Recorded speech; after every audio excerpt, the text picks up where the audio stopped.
In 2013, the U.S. had over $26.7 billion in sales of organic food around the country.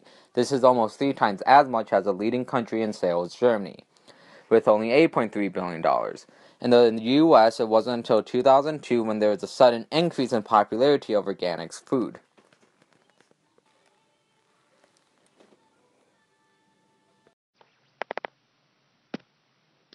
A common question people ask is, what exactly is organic food? Well, organic food is any food or ingredient grown without the use of pesticides, synthetic chemicals, sewer sludge, or genetically modified organisms. What most people argue about is organic versus conventional. Organic, as stated before, is nothing more than how a farmer grows his or her crops. Organic is focused on water conservation and keeping pollution down.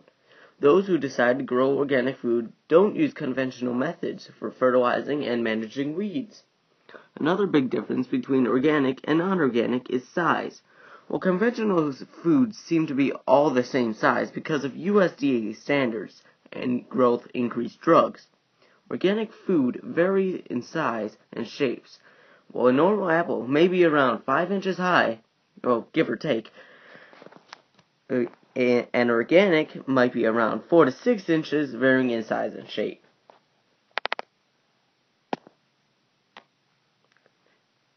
Now that we have covered what organic food is, let's look at some of the USDA or United States Department of Agricultural standards. Their standards are simple: preserve natural resources and biodiversity, support animal health and welfare, provide access to the outdoors so that animals can exercise their natural behaviors, use only USDA-approved materials, do not use genetically modified ingredients, receive annual on-site inspections, and lastly, separate organic food from non-organic food. Lastly, one of the last questions a lot of people have and will continue to ask is health benefits of organic foods.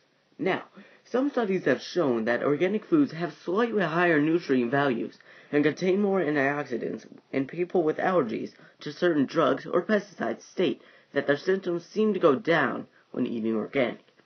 Also, organic food has a reduced level of pesticide residue, while also being a little fresher because it isn't sitting on a store shelf for a week or a week and a half. It's also better for the environment because of the less time it takes to travel to the farmer market and then back to the farm. And lastly, organic farming food and organic animals are GMO free as well as hormonal and growth injection free. But there are some cons to these all healthy foods. Like the cost, well, some places it might be a few pennies higher, others have balanced out organic foods to being the same as conventional.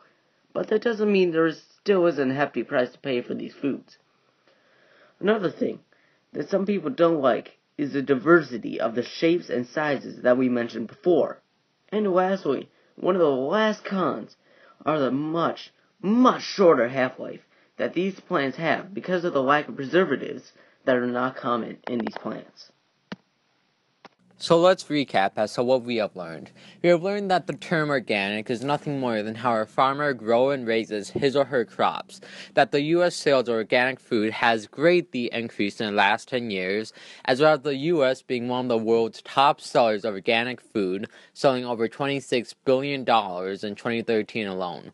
Also, that the USDA standards help separate conventional and organic food, as well as putting guidelines that farmers must follow in order for them to have that USDA seal of approval. And lastly, that organic food does have some substantial health benefits, as well as a few minor cons that could count against you. At the end of the day, organic or conventional, both of these foods provide you and your body the nutrients that you need to survive and grow strong.